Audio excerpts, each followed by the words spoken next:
ሰላም ጤና ይስጥልን ተመልካቾቻችን ከኢሳት ነጻ የህዝብ ሚዲያ ለዕለት ያዘጋጀናቸውን መረጃዎች ወደ እናንተ እናቀርባለን። ከዘገባዎቹ ጋር ገነዘዘው ነኝ። አብራችሁን ቆዩ።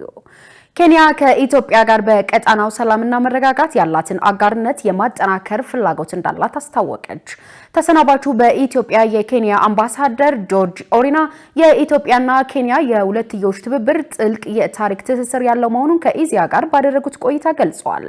ሀገራቱ የኬንያው የመጀመሪያ ፕሬዝዳንትና መስራች አባት ጆሞ ኬንያታና ቀዳማዊ ኃይለ ሥላሴ ጊዜ አንስቶ ወዳጅነት እንደነበራቸው አውስተው ትብብሩ በከፍተኛ ደረጃ በሚደረጉ ጉብኝቶችና ውይይቶች የተጠናከረ መምጣቱን አመልክተዋል። በአፍሪካ ቀንድ ሰላምና መረጋጋት እንዲሰፍን ጠንካራ አጋርነት ፈጥረው እየሰሩ እንደሚገኝም ተናግረዋል።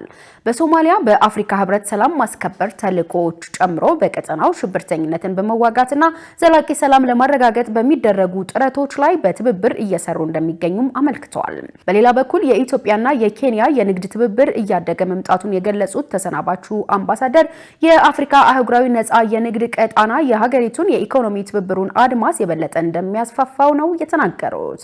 ኢትዮጵያ ኬንያና ደቡብ ሱዳንን በትራንስፖርት የሚያስተሳስረው የላፕሴት ፕሮጀክትና የምስራቅ አፍሪካ የኃይል ቋት ጨምሮ በሌሎች መሰረተ ልማት ፕሮጀክቶች ቀጣናዊ ትስስሩን የሚያሳልጡ ትልቅ አቅም መሆናቸውን ተናግረዋል። ዩኒቨርሲቲዎች ብቃት ያለው ተወዳዳሪ የሰው ኃይል ማፍራት የሚያስችሉ ተቋማት እንዲሆኑ በትኩረት መስራት ይጠበቅባቸዋል ተባለ። የመንግስት ዩኒቨርሲቲዎችን ራስ ገዝ አድርጎ መልሶ በማቋቋም ሂደት ውስጥ ያሉ መልካም አጋጣሚዎችንና ተግዳሮቶቹ ላይ ያተኮሩ የምክክር መድረክ ተካሂዷል። የትምህርት ሚኒስትሩ ፕሮፌሰር ብርሃኑ ነጋ በትምህርት ዘርፉ በመከናወን ላይ ያሉ የሪፎርም ስራዎች ውጤታማ እንዲሆኑ አመራሩ በቁርጠኝነት መስራት እንደሚገባም አብራርተዋል። የተቋማት ስኬትም ይሁን ውድቀት ዩኒቨርሲቲው አመራርና ማህበረሰብ ላይ የሚወድቅ መሆኑን በመገንዘብ የተጀመሩ የሪፎርም ስራዎችን በቁርጠኝነት በማስፈጸም ዩኒቨርሲቲዎች ብቃት ያለው ተወዳዳሪ የሰው ኃይል ማፍራት የሚያስችሉ ተቋማት እንዲሆኑ በትኩረት መስራት እንደሚገባም ገልጸዋል። በአዲስ አበባ ዩኒቨርሲቲ የተጀመረውን የራስ ገዝ ዩኒቨርሲቲ የማድረግ ሂደት የተገኙ ተሞክሮችንና ተግዳሮቶችን በሚገባ በመለየት በመጪው ዓመት ራስ ገዝ ሆነው የሚቋቋሙ ዩኒቨርሲቲዎች የሚገጥማቸውን ጫና በመቋቋም ለእውቀት የቆሙና የማይገፋ ጠንካራ ተቋም ሆነው ለመውጣት አስፈላጊውን ጥረት ሊያደርጉ እንደሚገባም አሳስበዋል። በትምህርት ሚኒስቴር የአስተዳደርና መሰረተ ልማት ጉዳዮች መሪ ስራ አስፈጻሚ ዶክተር ሰለሞን አብርሃ ለመንግስት ዩኒቨርሲቲዎች የራስ ገዝነት ሽግግር የተዘጋጀውን ረቂቅ መመሪያ ለውይይት መነሻ ማቅረባቸውን ከተቋሙ ያገኘነው መረጃ ያሳያል። የኢትዮጵያና የህንድን የከፍተኛ ትምህርት ተቋማት በሳይንስና ቴክኖሎጂ ዘርፍ በጋራ ለመስራት መስማማታቸው ተገለጸ። የኢፌዴሪ ትምህርት ሚኒስቴር ከ8 የህንድ የቴክኖሎጂ ኢንስቲትዩት ተቋማት ተወካዮች ጋር ባደረጉት ውይይት በፈጠራ ክህሎት፣ በሳይንስና ቴክኖሎጂ ትምህርት መስኮች በጋራ ለመስራት ስምምነት ላይ መደረሱ ተገልጿል። በዚህም በህንድ 8 የቴክኖሎጂ ኢንስቲትዩት ሲኖሩ በኢትዮጵያ ደግሞ 9 የሚሆኑ ዩኒቨርሲቲዎች ተማሪዎችን ወደ ኢንስቲትዩቱ በመላክ ህንዳውያን ያላቸውን ከፍተኛ የፈጠራ የቴክኖሎጂና ሳይንስ ትምህርት እንዲቀስሙ በትብብር ለመስራት መስማማታቸውን የትምህርት ሚኒስትር ዴኤታ ኮራ ጡሽኔ ገልጸዋል። ከዚህ ቀደም በኢትዮጵያውያን ይሸፈን የነበረው ወጪ አሁን በሁለቱ ሀገራት ተቋማት በጋራ እንደሚሸፈን ነው የተገለጸው። ከዚህም ባሻገር ተማሪዎች ወደ ህንድ ሲያቀኑ የነበረውን የጊዜ መጓተት በአጭር ጊዜ እንዲጠናቀቅ የሚያግዝ ስምምነት መሆኑን ሚኒስትር ዴኤታው ገልጸዋል። የህንዱ ጠቅላይ ሚኒስትር ናሬንድራ ሞዲ በኢትዮጵያ ባደረጉት ጉብኝት ወቅት ለኢትዮጵያውያን ተማሪዎች የሁለተኛና ሶስተኛ ዲግሪ የትምህርት እድሎችን ተቋማዊ አድርጎ ለማስኬድ ያለመ ስምምነት መፈረሙን ሚኒስትር ዴኤታው ተናግረዋል። በሎጂስቲክስ ዘርፍ የተከናወኑ የሪፎርም ስራዎች በዘርፉ ከፍተኛ መሻሻል ማሳየቱ ተገለጸ። የትራንስፖርትና ሎጂስቲክስ ሚኒስቴር ለጉምሩክ ኮሚሽን የኤሌክትሮኒክ ካርጎ አገልግሎት የሚውል የቁሳቁስ ድጋፍ አድርጓል። የትራንስፖርትና ሎጂስቲክስ ሚኒስቴር ዶክተር አለሙ ስሜ የቁሳቁስ ርክክቡን ባከናወኑበት ወቅት እንደገለጹት አዲሱ የቴክኖሎጂ ድጋፍ የገቢና ወጪ ንግድ ዕቃዎችን ደህንነት ከመጠበቅ ባለፈ በዘርፉ ላይ የሚስተዋሉ መሰረታዊ ችግሮችን ለመፍታት ያለመ ነው። ቴክኖሎጂ እቃዎችን በኤሌክትሮኒክ መንገድ በማሸግ ካሉበት ተነስተው መዳረሻዎች እስኪደርሱ ድረስ ያለምንም መቆራረጥና መቆም እንዲጓጓዙ ያስችላል። ይህ አሰራር በተለይ በመንገድ ላይ አልፎ አልፎ የሚያጋጥሙ የዕቃ ቅሸባዎችንና የባዕድ ነገር የመቀላቀል አደጋዎችን በዘላቂነት ይከላከላል ብለዋል። ህገወጥ ንግድና ኮንትሮባንድን ህጋዊ አድርገው ለማቅረብ የሚደረጉ ጥረቶችንም በከፍተኛ ሁኔታ እንደሚገታ ገልጸው አሰራሩ የሎጂስቲክስ ዘርፉን አጠቃላይ አፈጻጸም በእጥፍ ለማሳደግ እንደሚያስችልም አስታውቀዋል። በሎጂስቲክስ ዘርፍ ለታየው መሻሻል የጉምሩክ ኮሚሽን የአንበሳውን ድርሻ መወጣቱን ገልጸው በቀጣይም በዘርፉ የተገኙ ውጤቶችን ለማላቅ በትኩረት እንደሚሰራ አረጋግጠዋል። የትራንስፖርትና ሎጂስቲክስ ሚኒስትር ዴኤታ አቶ ደንጌ ቦሩ በበኩላቸው ቀደም ሲል ለ10 ዓመታት ተዘጋጅቶ የነበረው የሎጂስቲክስ ስትራቴጂ መከለሱን አስታውቀዋል። የተደረገው ድጋፍ በሁለቱ ተቋማት መካከል ያለውን የስራ ግንኙነት ወደ ከፍተኛ ምዕራፍ የሚያሸጋግር መሆኑን የተናገሩት ደግሞ የጉምሩክ ኮሚሽን ኮሚሽነር አቶ ደበሌ ቀበታ ናቸው። ድጋፉ ደህንነቱ የተጠበቀና የተሳለጠ የንግድ ስርዓት እንዲኖር በማስቻል ለኮሚሽኑ ትልቅ እገዛ እንደሚሆን ከኢዚያ ያገኘነው መረጃ ያመለክታል። የኢትዮጵያ ኤሌክትሪክ አገልግሎት በቴክኖሎጂ የተደገፈ አገልግሎት ለመስጠት ከቻይናው ህዋዌ ኩባንያ ጋር ስምምነት ተፈራረመ። የመግባቢያ ስምምነቱን የፈረሙት የአገልግሎቱ ዋና ስራ አስፈጻሚ ኢንጂነር ጌቱ ገረመውና የህዋዌ ኩባንያ ከፍተኛ የስራ ኃላፊዎች ሲሆኑ ስምምነቱንም በኩባንያው ዋና መስሪያ ቤት ተካሂዷል። የተፈረመው የመግባቢያ ስምምነት በሀገራችን ስማርት ግሪድ ለማስፋፋት የኤሌክትሪክ መሰረተ ልማት ዝርጋታ ለማዘመንና አስተማማኝ የኃይል አቅርቦትን ለማሳደግ የሚያስችሉ ቴክኖሎጂዎችን ከህዋዌ ጋር በትብብር ለመዘርጋት የሚያስችል መሆኑን ዋና ስራ አስፈጻሚው ኢንጂነር ጌቱ ገረመው በፊርማ ስነ ስርዓቱ ወቅት ተናግረዋል። እንደ አገልግሎቱ መረጃ ኢንጂነር ጌቱ በኢትዮጵያ የኤሌክትሪክ ተሽከርካሪ ቻርጅ መሰረተ ልማትን ለማስፋፋት ሁለቱም ተቋማት በትብብር ለመስራት መስማማታቸውን ገልጸዋል። ዘመናዊ የኤሌክትሪክ መስመር ስርጭት መቆጣጠሪያ ለመገንባት ለረጅም ጊዜ ኢነርጂ የሚያቆዩ ባትሪዎችን ለመትከልና የዘመኑ ቴክኖሎጂዎችን በኢትዮጵያ ለመተግበር ስምምነት ላይ መደረሱን ጨምረው ጠቁመዋል። የህዋዌ ኩባንያ ተወካዮች በበኩላቸው በፈጠራ ላይ የተመሰረቱና ዘመናዊ ቴክኖሎጂን የተላበሱ ዘላቂ የኢነርጂ መፍትሄ ቴክኖሎጂዎችን በኢትዮጵያ ለመተግበር ቁርጠኛ መሆናቸውን ገልጸዋል። ቴክኖሎጂን አውቆ የሚተገብር ሰራተኛን ለመፍጠር ክህሎት ላይ ያተኮሩ ስልጠናዎችን እንደሚያመቻቹም ተናግረዋል።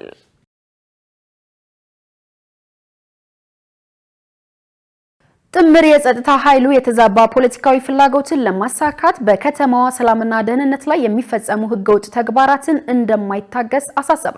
ጥምር የጸጥታ ኃይሉ የኢትዮጵያ ፌዴራል ፖሊስ ጠቅላይ መምሪያ የወንጀል መከላከል ዘርፍ ምክትል ኮሚሽነር ጄኔራል መላኩ ፈንታ፣ የአዲስ አበባ ከተማ ሰላምና ጸጥታ አስተዳደር ቢሮ ኃላፊ ሊዲያ ግርማና የአዲስ አበባ ፖሊስ ጠቅላይ መምሪያ አዛዥ ኮሚሽነር ጌቱ አርጋው በመሩት መድረክ ላይ በርካታ ሀሳቦችን አንስተዋል። ከነዚህም የኢትዮጵያ ታሪካዊ ጠላቶች ተልዕኮ ተቀብለው ሀገርን ለማፍረስ የህዝቦችን ሰላምና ደህንነት ለማናጋት የሚንቀሳቀሱ አካላትን በማክሰም የሀገሪቱን ብሎም የመዲናዋን ሰላም ለማረጋገጥ በቁርጠኝነት እየተሰራ መሆኑን ገልጸዋል። የጸረ ሰላም ኃይሎችን እንቅስቃሴ በመግታት ህገወጥ የጦር መሳሪያ ዝውውሮችን በመከላከልና አዘዋዋሪዎቹንም በህግ እንዲጠየቁ የማድረግ ስራ ተጠናክሮ እንደሚቀጥል አስታውቀዋል። ከህብረተሰቡ ባህልና ሞራል ተቃራኒ የሆኑ መልእክቶችን በማህበራዊ ሚዲያ ሲያሰራጩ የነበሩ ግለሰቦችን እንዲሁም የወንጀል መንስኤ የሆኑ ሺሻና አደንዛዥ እጾችን ሲያስጠቅሙ በነበሩ የንግድ ቤቶች ላይ ህጋዊ እርምጃ በመውሰድ በርካታ ውጤቶችን ማስመዝገብ ተችሏል። ጥምር የጸጥታ ኃይሉ እነዚህ ተግባራትና የተገኙ ውጤቶችን በመገምገም ለጸጥታ አካላቱ አመራሮች ጥብቅ የስራ መመሪያ ሰጥቷል። ጥምር የጸጥታ ኃይሉ በግምገማው የተዛባ ፖለቲካዊ እሳቤን ለማሳካትና የግል ፍላጎትን ለማሟላት ሃይማኖትንና ብሔርን ሽፋን በማድረግ ወረቀት የመበተን አዝማሚያ አገልግሎት እንዲሰጡ በተዘረጉ መሰረተ ልማቶች ላይ ወንጀል ለመፈጸም ሙከራ ማድረግ፣ ህገወጥ የጦር መሳሪያ ዝውውር እና ንግድ ላይ ትኩረት አድርጎ እየሰራም ይገኛል። ቀጣይ በከተማዋ የሚከናወኑ ህዝባዊና ሃይማኖታዊ ክብረ በዓላት እንዲሁም ዓለም አቀፍ ኮንፈረንሶችና ፕሮግራሞችን እንደ መልካም አጋጣሚ በመጠቀም ሰላምን ለማደፍረስ የሚደረጉ እንቅስቃሴዎች ከወዲሁ ሊቀጩ እንደሚገባ ማሳሰቢያ ተሰጥቷል። የህዝቦችን ሰላምና አንድነት ለማወክ የሚንቀሳቀሱ ጸረ ሰላም ኃይሎችም ከድርጊታቸው እንዲቆጠቡ ጥብቅ ማሳሰቢያ መስጠቱን ከአዲስ ሚዲያ ኔትወርክ ያገኘነው መረጃ ያሳያል።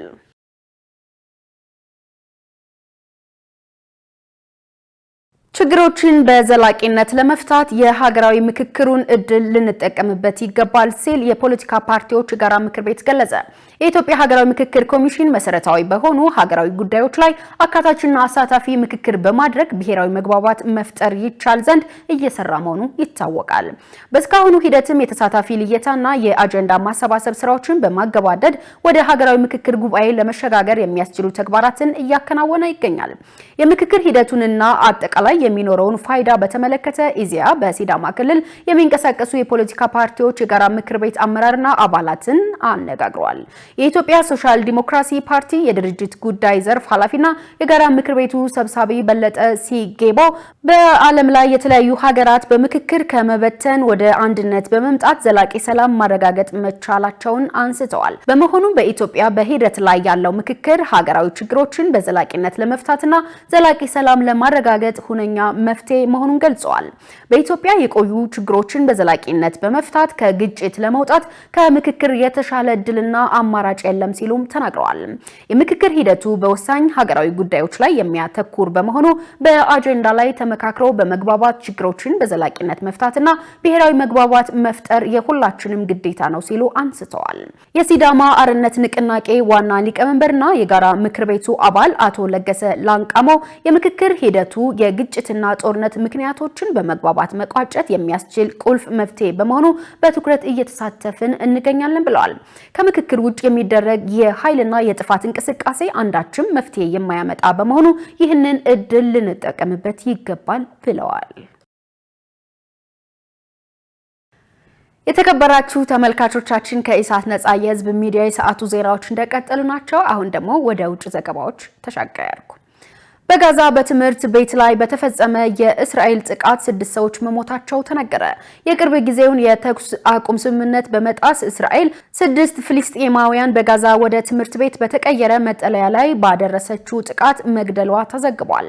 በጥቃቱ ህፃናትን ጨምሮ ቁጥራቸው በውል ያልታወቁ ሰዎች መቁሰላቸው ተነግሯል።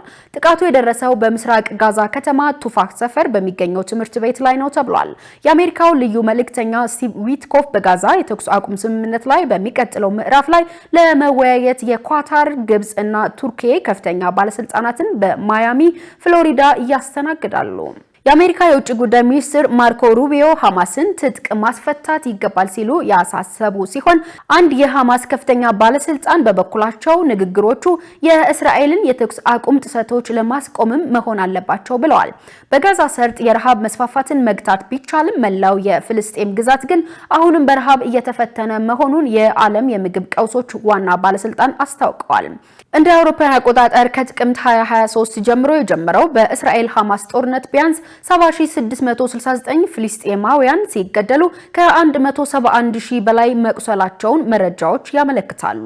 በእስራኤል በኩል ደግሞ በድምሩ 1139 ሰዎች መገደላቸውንና 200 ያህሉ መማረካቸውን የዘገበው አልጀዚራ ነው።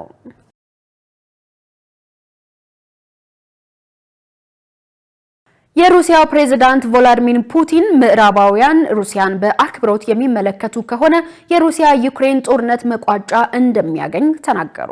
ፑቲን 4 ሰዓት ተኩል ለሚጠጋ ሰዓት በቆየውና በትናንትናው ዕለት በተካሄደው ማራቶን በተሰኘ የቀጥታ ስርጭት የቴሌቪዥን ፕሮግራም ላይ ከቢቢሲው ጋዜጠኛ ስቲቭ ሮዘንበርግ ጋር ቆይታ አድርገዋል። በቃለ መጠይቁ በሩሲያ ዩክሬን ጦርነት ላይ ሩሲያ አዲስ ልዩ ወታደራዊ እንቅስቃሴዎች ታደርግ ይሆን ተብለው የተጠየቁት ፑቲን ምዕራባውያን በአክብሮት የሚመለከቱን ከሆነ ጥቅሞቻችንም የማይነኩ ከሆነ እኛም የማንንም ጥቅም አንነካም ብለዋል። ከዩክሬን ጋርም ምንም አይነት ጦርነት እንዲቀጥል አናደርግም ሲሉ ፑቲን ተናግረዋል። መጀመሪያውንም ሩሲያ ወደ ጦርነት ለመግባት አላሰበችም ነበር ያሉት ፑቲን አውሮፓ ከፈለገ ግን ሀገራችን አሁን ዝግጁ ናት ብለዋል።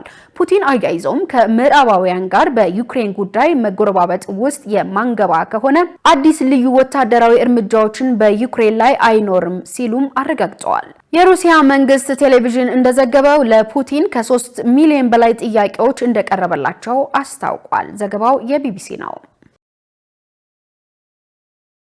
የተከበራችሁ ተመልካቾቻችን ከኢሳት ነጻ የህዝብ ሚዲያ ወደ እናንተ ሲደርሱ የነበሩ የሰዓቱ ዜናዎች ይህን ይመስላሉ። ከዘገባዎቹ ጋር ገነት ዘዘው አብራችሁ ነበርኩ። ሰናይ ጊዜ